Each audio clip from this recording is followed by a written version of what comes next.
اگر آپ کو میری یہ ویڈیو پسند آئے تو like, comment and share, subscribe کرنا مت بھولیے۔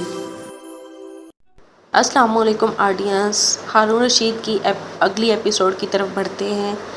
جعفر برمکی نے بھائی کی شکایت کی ہے۔ جعفر برمکی اس وقت امیر المومنین کے پاس ہے۔ اسی سلسلے میں بھائی کو وہاں بلایا گیا ہے۔ یہاں تک کہنے کے بعد برسک واپس دیوان خانے میں چلا گیا تھا۔ شازیہ پیچھے ہٹ گئی تھی۔ آنے والے مسلح جوان کو مخاطب کرتے ہوئے اسماعیل کہنے لگا، تم چلو، میں تمہارے پیچھے پیچھے قصر کی طرف آتا ہوں۔ اس پر وہ جوان مسلح اٹھا اور حویلی سے نکل گیا تھا۔ اسماعیل بھی دیوان خانے سے نکلا اور اس کے پیچھے پیچھے قاسم، ابراہیم، برسک اور عطریف نکل آئے تھے۔ مطبخ سے شازیہ، سماوہ اور ریان بھی نکل کر ان کے سامنے آ گئی تھی۔ اس موقع پر اسماعیل نے مخاطب کیا، بیٹا، مجھے یہ معاملہ سنجیدہ لگتا ہے۔ میں اور ابراہیم بھی تمہارے ساتھ چلتے ہیں، بلکہ عطریف بھی ساتھ چلے گا۔ اسماعیل نے آگے بڑھ کر اپنے باپ کے شانے پر ہاتھ رکھا، پھر کہنے لگا، بابا، آپ سب گھر پر رہیں، فکر مند ہونے کی ضرورت نہیں ہے، میں جاتا ہوں، معاملے کو نمٹا کر آؤں گا۔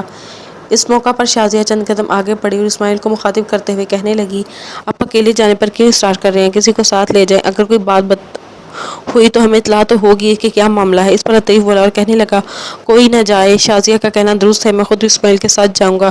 آپ لوگ فکر مند نہ ہوں، مجھے امید ہے معاملہ احسن طریقے سے نمٹے گا۔ اس کے بعد اسماعیل اپنے باپ سے اجازت لے کر وہاں سے نکلا اور عطریف بھی اس کے ساتھ تھا۔ دونوں حویلی سے نکل کر دریائے دجلہ کے کنارے خلیفہ کے قصر کا رخ کر رہے تھے۔ اسماعیل اور عطریف دونوں جب قصر کے کمرے میں داخل ہوئے تو انہوں نے دیکھا کہ وہاں سارے امائے الدین سلطنت کے علاوہ سالار، قاضی، مشیر، وزیر اور سب بیٹھے ہوئے تھے۔ سب سے پیچھے ایک خالی نشست پر عطریف بیٹھ گیا۔ اسماعیل بن قاسم آگے بڑھا، جس شست پر ہارون رشید بیٹھا ہوا تھا اس کے قریب گیا، پھر اپنی تلوار اس نے بے نیام کی اور تلوار اس نے ہارون رشید کے پاؤں کے قریب رکھتے ہوئے کچھ سوچا، پھر چند قدم پیچھے ہٹ کر سیدھا کھڑا ہوا۔ اس کے بعد پھر انتہائی انکساری میں ہارون رشید کو مخاطب کرتے ہوئے کہہ رہا تھا، امیر المومنین، اگر مجھے میری کسی غلطی کی کوتاہی، کسی جرم کی سزا دینے کے لیے میں طلب کیا گیا تو میں اپنی تلوار آپ کے قدموں میں ڈال دی ہے، اپنے آپ کو طلب کر لیا ہے۔ آپ میرے متعلق جو بھی فیصلہ کریں گے وہ میرے لیے آخری میرے لیے ہوگا، قبول ہوگا۔ ہارون رشید اپنی جگہ پر اٹھا، اسماعیل کی تلوار اٹھا کر کمرے سے بندے میان میں، پھر جعفر برمکی کے عین سامنے ایک خالی نشست کی طرف اشارہ کرتے ہوئے کہنے لگا، تمہاری نشست خالی پڑی ہے، بیٹھو، پھر میں گفتگو کا آغاز کرتا ہوں۔ اسماعیل آگے بڑھ کر اپنی نشست امیر المومنین کی طرف بڑھا، ہارون رشید کے سامنے کھڑا ہو گیا۔ امیر المومنین، آپ کے حکم کی اتباع کرتے ہوئے میں نشست پر بیٹھ گیا ہوں، لیکن پھر آپ کے سامنے آن کھڑا ہوا ہوں۔ امیر المومنین، اگر میں اور امائے دین سلطنت کو نگاہوں میں ابراہیم موصلی کے حادثے کے سلسلے میں مجرم ہوں تو پھر ایک مجرم کی حیثیت سے میں بیٹھنے کی بجائے آپ کے سامنے کھڑا رہنا پسند کروں گا اور کھڑا ہو کر ہی آپ کا فیصلہ سننا چاہوں گا۔ ہارون رشید کچھ کہنا چاہتا تھا کہ اس موقع پر اسماعیل نے اپنے بائیں جانب بیٹھے جعفر برمکی کی طرف دیکھا۔ اس کے چہرے پر طنزیہ مسکراہٹ تھی، شاید وہ اسماعیل کے ان الفاظ کی اس کی حالت پر خوش ہو رہا تھا، پر جلد ہی جعفر برمکی کی ساری خوشی اس کا طنزیہ بن جاتا رہا، اس لیے کہ اس کے کانوں میں خلیفہ ہارون رشید کی آواز سنائی دی تھی۔ اس نے اسماعیل کو مخاطب کر کے کہنا شروع کیا، اسماعیل، میں دوبارہ تمہیں حکم دیتا ہوں کہ اپنی نشست پر بیٹھ جاؤ، اب اس نشست سے اٹھنا نہیں۔ میں جانتا ہوں تم بڑوں کے فرما بردار، حکم کا اتباع کرنے والے ہو، بیٹھو تاکہ میں گفتگو کا آغاز کروں۔ اسماعیل دوبارہ نشست پر بیٹھ گیا۔ کچھ دیر خاموشی رہی، پھر قصر کے اس کمرے میں خلیفہ ہارون رشید کی آواز گونجی۔ قصر میں بیٹھے سارے لوگوں کو مخاطب کرتے ہوئے وہ کہہ رہا تھا، عزیزان، من اسماعیل بن قاسم اور مغنی ابراہیم موصلی کے درمیان تنازع اٹھا ہے، اس کی تفصیل میں نے تم سب سے کہہ دی ہے۔ اس حادثے سے متعلق سب سے پہلے شکایت برمکی نے کی ہے۔ جعفر نے اسماعیل بن قاسم پر کچھ الزامات لگائے تھے۔ جعفر ابراہیم موصلی کے حق میں بولا تھا، پر میں کسی ایک شخص کی بات پر یقین نہیں کرتا۔ میرے اپنے آدمی سارے معاملے کی تحقیق کر چکے ہیں اور مجھے اس کی تفصیل بھی بتا چکے ہیں۔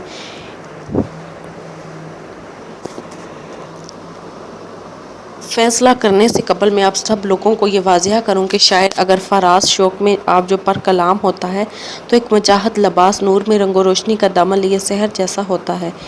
ایک شاعر اگر آتش و نگارہ کا مفسر ہوتا ہے، بے صورت و صدا، شوق و نغموں میں آرزو مندی کا رنگ ہوتا ہے، تو ایک مجالہ لاحت گل میں شبنم کا قطرہ بیابانوں میں دریاؤں کی روانگی سے بھی زیادہ اہمیت رکھتا ہے۔ میں جانتا ہوں تم سب بھی اس امر سے آگاہ ہو کہ مغنی ابراہیم موصلی جہاں ایک عمدہ بنتی ہے، وہاں ایک اچھے پائے کا شاعر بھی ہے۔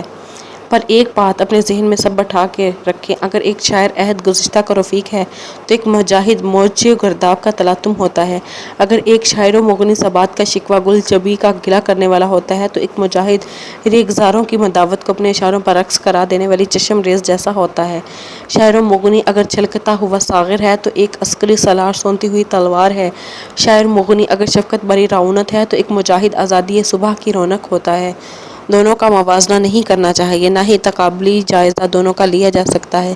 اس لیے ایک شاعر و مغنی اور مجاہد میں زمین آسمان کا فرق ہے۔ اگر موازنہ نہ ہی کر لیا جائے تو پھر شاعر آرزوؤں کی تشنہ لمبی سا ہے، وہاں ایک بے بسی کواڑ دینے والا بے باک طوفان ہوتا ہے۔ جہاں ایک شاعر ایک مغنی ریت کی ناؤ، باغ کے بانجھ کٹی کے گوڑوں اور سیب کے ہاتھیوں، کھیت دھول کے کھلیان، اون کے ہوئے پروں کی شمشیر، دیوانوں کے ارمان اور پرکشش خوابوں کی بیسی باتیں کرتا ہے، وہاں ایک مجاہد اگلے انسانوں کے لیے حد سے گزرنے ظلم اور بکھری اندھی لوٹ مار کے خلاف کبھی مشرق کبھی مغرب میں، کبھی شہروں میں کبھی بستیوں میں دشمن کے خلاف جمود کو انتشار میں بدل دینے والا ایک بے روک اندھیاؤ ہے۔ شاعروں کے ہاں عبادت گاہیں بند، مشاعرے بڑھتے ہیں، میکدے آباد پر رونق پر ایک سالار ایک مجاہد خون جگر سے اپنی قوم ملت کی نئی تقدیریں رقم دے کرتے ہیں، معیشت کا خراج وصول کرتا ہے، ماں کی باہوں کی طرح اپنے وطن اپنے لوگوں کے لیے مہربانی کی لطیف چھاؤں بن جاتا ہے۔ شاعر مشفق دیرینہ کی دعا، وقت کی سواریوں میں بے بسی کی لہر، سوکھے پتوں کی سرسراہٹ، مصلحت پرستی کی خاموشی اور عشق کی جمانی تو کر سکتا ہے، پر ایک مجاہد، ایک سپہ سالار کے جذبوں، اس کے احساسات، اس کی قربانیوں کو رنگ نہیں چھو سکتا۔ مجاہد موت کے میدانوں میں جرأتوں کا پیشوا، شجاعتوں کا ہادی ہے۔ باقی کا معلم قربانیوں کی تابانی بن کر نمودار ہوتا ہے، قوم کی آزادی اور تحفظ کا نعرہ بلند کرتا ہے، میدان جنگ میں ہونے کے لیے پیش رفت کرتا ہے۔ شاعر مغنی ایسا نہیں کر سکتا۔ اس کے اس جذبے کے اس احساسات، اس کی سوچیں، اس کے خیالات ایک مجاہد ایک کی نسبت کہیں زیادہ کوتاہ، کہیں زیادہ ہلکی، کہیں زیادہ کم تر ہو جاتے ہیں۔ مجھ سے شکایت کی گئی تھی کہ اسماعیل بن قاسم نے ابراہیم موصلی جیسے مغنی اور شانت مہانت اور بےعزتی کی ہے۔ جس نے شکایت کی ہے کہ اس کی اس شکایت سے اتفاق نہیں کرتا۔ جو معاملہ ہوا ہے اس میں حقیقت میں ایک مغنی، ایک شاعر نے، جس کی صرف دولت جمع کرنا ہے، جس کا مقصد اپنی ذاتی خزانوں کو بھرنا ہے، اس نے ایک اور بے مثال، ایک بے داغ سالار کی اہانت کی ہے۔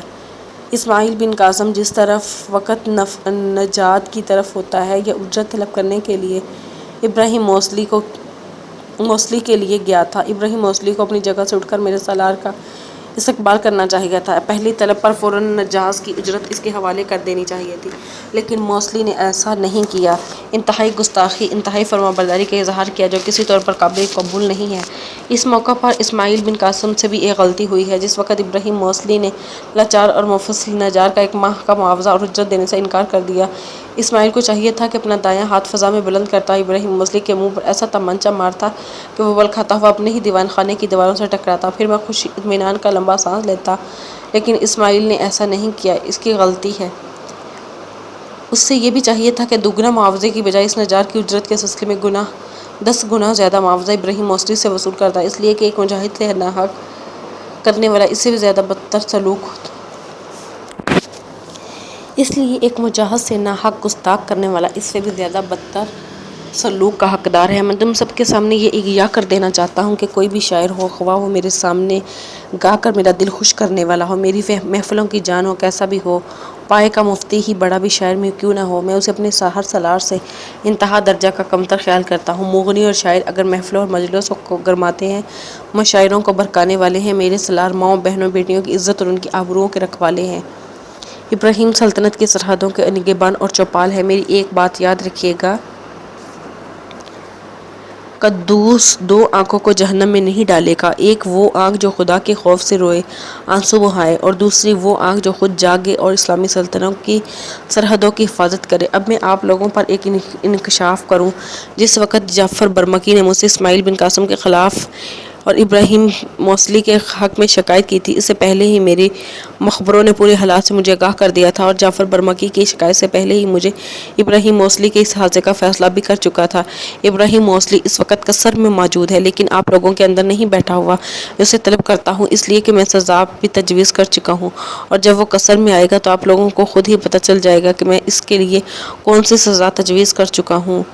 اس کے ساتھ ہی ہارون رشید نے اپنے حاجب و دوئم فضل بن ربی کو پکارتے ہوئے ابراہیم کو لانے کا حکم دیا۔ تھوڑی دیر بعد فضل بن ربی کمر کے اس کمرے میں داخل ہوئے اور اس کے ساتھ شاعر و مغنی ابراہیم موصلی بھی تھا۔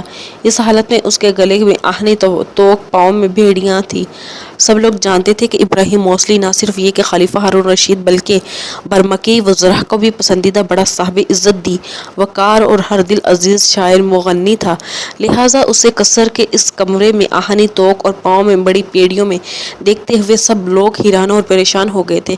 سب سے زیادہ پریشان، سب سے زیادہ فکرمند، سب سے زیادہ بکھرا وزیر جعفر برمکی تھا، جس نے ہارون رشید سے اسماعیل بن قاسم کے خلاف اور ابراہیم موصلی کے حق میں شکایت کی تھی۔ اس کا منہ ابراہیم موصلی کو دیکھتے ہوئے کھلے کا کھلا رہ گیا تھا، یہاں تک کہ کمرے میں ہارون رشید کی آواز پھر گونجی تھی۔ عبرت کے لیے سب سے ابراہیم موصلی کی طرف دیکھیں، یہ اس کے گرد و نواح کی سزا ہے۔ اس نے دو بڑے جرم کیے ہیں۔ اس نے ناحق ایک غریب نجار کی اجرت روکنے کی کوشش کی، یعنی کہ روکتے ہوئے ناانصافی کا مظاہرہ کیا، حالانکہ سب لوگ جانتے ہیں اس نے ہر جائز اور ناجائز طریقے سے بے شمار دولت جمع کر رکھی ہے۔ اور دوسرا جرم اس کا بہت بڑا اور ناقابل معافی ہے، وہ یہ ہے کہ اس نے میری ایک سالار کے حق میں اہانت سے کام لیا۔ یہ ایسا معاملہ ہے کہ وہ یہ کہ اس نے میری جسے میں کبھی بھی کسی بھی صورت برداشت نہیں کرتا۔ اسے توق اور بیڑیاں پہنا دی گئی ہیں، اب میں اسے زندان کی طرف بھیجنے لگا ہوں۔ اس وقت تک یہ زندان سے باہر نہیں آئے گا، اس وقت تک یہ توق اور بڑیوں سے آزاد نہیں ہوگا جب تک اسماعیل بن قاسم اسے خود معاف نہیں کر دیتا۔ اس کے ساتھ ہی اونچی آواز میں ہارون رشید نے فضل بن ربیع کو حکم دیا ابراہیم موصلی کو زندان میں لے جا کر بند کر دیا جائے۔ اس کے ساتھ ہی حاجب دوئم فضل بن ربیع ابراہیم موصلی کو زندان کی طرف لے گیا تھا۔ مورخین تفصیل سے بیان کرتے ہیں کہ ابراہیم موصلی کو ہارون رشید نے واقعی ہی پاؤں میں بیڑیاں پہنا کر زندان میں ڈال دیا تھا۔ اتنا کہنے کے بعد بڑے شفقیانہ انداز میں ہارون رشید نے اسماعیل کی طرف دیکھا، پھر محبت بھرے انداز میں کہنے لگا، ابن قاسم اٹھو، گھر جاؤ، میں جانتا ہوں تمہارے گھر والے بڑے پریشان ہوں گے، بڑے بے چینی سے تمہاری واپسی کا انتظار کر رہے ہوں گے۔ جاؤ اپنے گھر والوں سے ساری تفصیل کہنا اور یہ بھی بتا دینا کہ ہارون رشید اپنے شاعروں مغنیوں کی قدر ضرور کرتا ہے، لیکن شعراء اور مغنی اگر میرے سالاروں کے منہ آنے کی کوشش کریں تو پھر میرے ہاں ان کے لیے کوئی معافی اور چھوٹ نہیں ہے، جاؤ جا کر آرام کرو۔ اس کے ساتھ ہی ہارون رشید نے مجلس کے خاتمے کا اعلان کر دیا۔ اسماعیل اور عطریف جب دونوں حویلی میں داخل ہوئے تو دیوان خانے میں سب سے بڑی بے چینی ان کا انتظار کر رہے تھے۔ جو ہی وہ دیوان خانے میں داخل ہوا، سب سے فکرمندی سے ان دونوں کی طرف دیکھنے لگے۔ جب وہ دیوان خانے کی وسط میں آئے تو سب سے پہلے گفتگو کا آغاز شازیہ نے کیا، اور وہ کسی قدر پرسکون انداز، متبسم لہجے میں اسماعیل کی طرف دیکھتے ہوئے کہنے لگی، یہ جو آپ دونوں مسکراتے ہوئے دیوان خانے میں داخل ہوئے ہیں، اس میں اندازہ لگا سکتی ہوں کہ جس معاملے کے لیے آپ قصر خلافت میں گئے تھے، اس کا فیصلہ ہمارے حق میں ہوا ہے۔ اسماعیل مسکراتے ہوئے ایک نشست پر بیٹھا تھا، عطریف بھی اس کے پہلو میں بیٹھ گیا۔ شازیہ یہ تو بالکل آسودہ اور پرسکون لگ رہی تھی، دوسرے سارے لوگ تعجب بھرے انداز میں ان دونوں کی طرف دیکھ رہے تھے۔ اس پر اسماعیل نے اپنے پہلو میں بیٹھے عطریف کو مخاطب کر کہنے لگا، بابا جو کچھ قصر میں بیتی اس کی تفصیل تم ہی بتاؤ۔ اسماعیل کے کہنے پر عطریف نے کہا، پھر وہ مزے لے کر قصر خلافت میں ہونے والی کارروائی کی تفصیل کہہ رہا تھا۔ جب وہ خاموش ہوا تب کسی قدر خوشی اور سکون کا اظہار کرتے ہوئے ابن قاسم کہنے لگا، اسماعیل میرے بیٹے، جس وقت تم یہاں سے روانہ ہوئے تھے اس وقت تو میں نے تم سے کچھ نہیں کہا تھا، لیکن اندر ہی اندر میرا دل پکار کے کہہ رہا تھا کہ ہارون رشید تمہیں احترام دے گا، تمہاری عزت و وقار کرے گا۔ ہارون رشید تمہیں عزت دیتے ہوئے یہ کہ ابراہیم موصلی کے معاملے میں تم پر حق پر تھے اور تم نے جو غریب اور مفلس نجارہ کا معاوضہ اسے لے کر دیا ہے، اس پر ہارون خوش ہوگا۔ مجھے ہارون کے اس فیصلے سے بڑی خوشی ہوتی ہے کہ اس نے تم سے یہ کہا کہ ابراہیم موصلی سے دوگنا نہیں 10 گنا زیادہ اجرت کی رقم وصول کرنی چاہیے تھی۔ یہاں تک کہنے کے بعد ابن قاسم رکا، پھر دوبارہ کہہ رہا تھا، بیٹے، خدا گواہ ہے ہارون رشید سے ایسے فیصلے کی امید تھی۔ اس میں کوئی شک نہیں کہ وہ شاعروں اور مغنیوں اور دیگر اہل فن کا بڑا قدردان ہے، بڑی عزت کرنے والا ہے، لیکن ان سب کے مقابلے میں جو عزت اپنے سالاروں کو دیتا ہے اس کا کوئی جواب نہیں۔ اس نے ابراہیم موصلی کو توق اور بیڑیاں ڈال کر یقیناً اپنے سالاروں کی قدر و قیمت سے آگاہ کر دیا ہے۔ اب آنے والے دور میں ابراہیم موصلی اس قسم کی کوئی حرکت کرنے کی کوشش نہیں کرے گا۔ قاسم جب خاموش ہوا تب شازیہ کی طرف دیکھتے ہوئے اسماعیل کہنے لگا، آج کھانا وانا کچھ نہیں ملے گا۔ اس پر شازیہ اٹھ کھڑی ہوئی اور کہنے لگی، کھانا بالکل تیار ہے، آپ دونوں کا انتظار ہو رہا تھا، آج سب نے سوچا تھا کہ آپ دونوں آئیں گے تب کھانا کھایا جائے گا۔ میں کھانا ہی یہی دیوان خانے میں لگاتی ہوں، یہیں بیٹھ کر کھاتے ہیں۔ کھانا لانے کے لیے جب شازیہ باہر نکلی تو سماوا بھی اپنی جگہ سے اٹھ کھڑی ہوئی، شازیہ کا اس نے ہاتھ پکڑ لیا اور دیوان خانے سے نکلنے کے بعد ایک جگہ اس نے شازیہ کو روک دیا، پھر منت کر کے انداز میں کہنے لگی، آپ بھی اگر آپ ایک بات مانیں تو میں کہوں۔ شازیہ نے اسے اپنے ساتھ لپٹا لپٹا لیا، اس کی پیشانی چومی اور کہنے لگی، تو کہہ میری بہن کیا کہنا چاہتی ہے؟ میں تیری کسی بات کو ٹالوں گی نہیں، میرے بس میں وہ بات ہوئی تو میں کر گزروں گی۔ اس پر شازیہ کی کمر میں ہاتھ ڈالے ہوئے لپٹے ہی لپٹے سماوا کہنے لگی، ابھی میں چاہتی ہوں آپ میرے ساتھ میرے کمرے میں سوئیں۔ اس سلسلے میں نے بابا سے بات کی تھی، وہ کہہ رہے تھے خود ابھی سے بات کر لینا، اگر وہ رضامند ہو تو اس میں ہماری خوشی ہوگی۔ آپی اس طرح میرے پاس رونق رہے گی، یہاں تک بھائی برسک کا تعلق ہے تو وہ بھائی ابراہیم کے ساتھ اس کمرے میں سو رہے گا، اس طرح ہمارے پاس بھی رونق ہو جائے گی۔ شازیہ نے پھر سماوا کو اپنے ساتھ لپٹا لیا، کہنے لگی تم اس قدر انکساری اور عاجزی سے کیوں ایسی باتیں کہتی ہو؟ میں تمہارے پاس ہی رہوں گی، آج نہیں بلکہ اکثر و بیشتر تمہارے کمرے میں ہی سویا کروں گی۔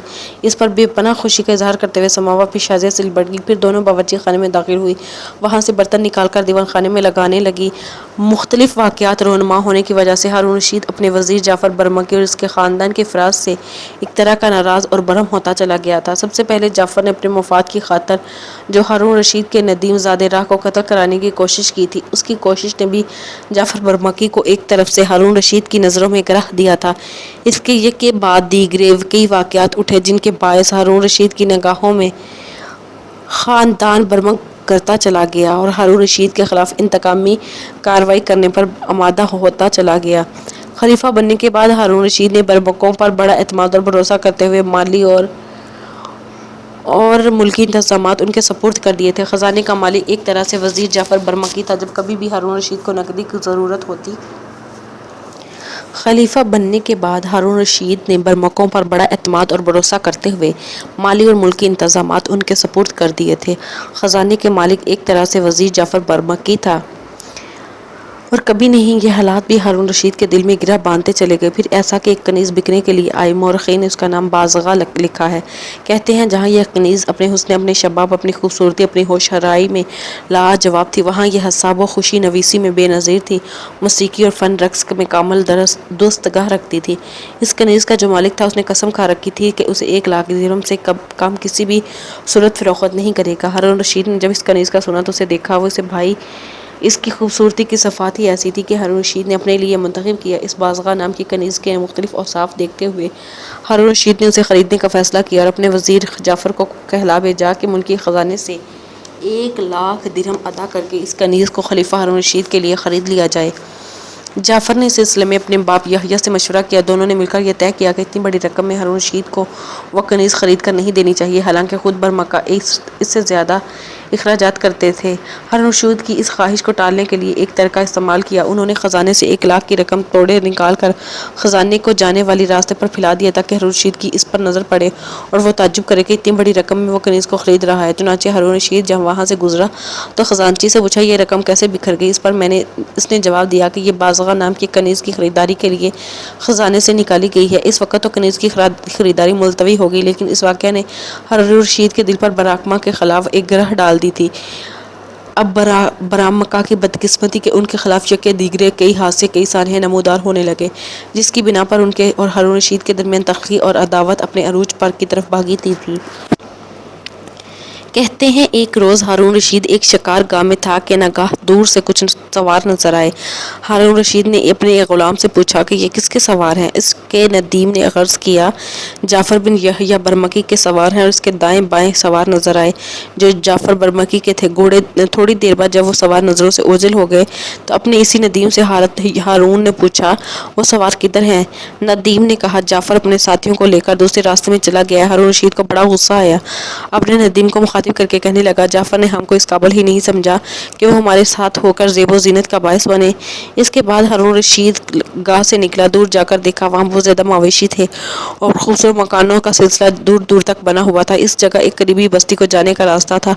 تھوڑی دور چل کر ہارون رشید اپنے ندیموں اور مصاحبوں کے ساتھ اس بستی کے قریب پہنچا تو دیکھا وہاں کی بڑی زمین بڑی سرسبز و شاداب تھی، کھلیانوں کی افراد تھی اور لوگ بے حد خوش حال دکھائی دیتے تھے۔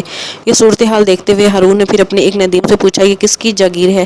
یہ سن کر ندیم نے جواب دیا امیر المومنین یہ جعفر برمکی کی جاگیر ہے۔ کہتے ہیں کہ اس پر ہارون رشید نے ایک ٹھنڈی سانس لی اور آگے چلا گیا۔ جہاں تک جانے کا اتفاق ہوا کوئی بھی بستی، کوئی قصبہ، کوئی بھی موضوع، کوئی بھی قریہ ایسا نہ ملا جس کی حالت خراب ہوتی، بلکہ سرسبز و شاداب تھے۔ ہر بستی کو دیکھتا اور ندیم سے پوچھتا یہ کس کا ہے تو جواب یہی ملتا کہ جعفر برمکی کا علاقہ ہے۔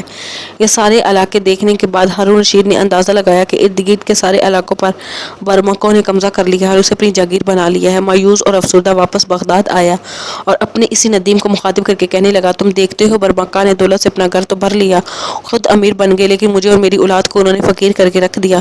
افسوس ان کے معاملات سے میں نے اب تک غفلت کی، بلکہ میں نے صریح غفلت کی، کیونکہ دیکھتا ہوں کہ بغداد سے اس قدر نزدیک اور مسلسل برمکہ کی جاگیریں ہیں، میری اولاد میں سے کسی ایک کی بھی ایسی جاگیر نہیں ہے۔ دارالخلافہ کی حالت اور دور دراز کے علاقوں کا معلوم نہیں کیا حال ہوگا۔ انہوں نے نہ جانے کس قدر جاگیریں بنا رکھی ہیں۔ ندیم بیچارہ کچھ نہ کہہ سکا۔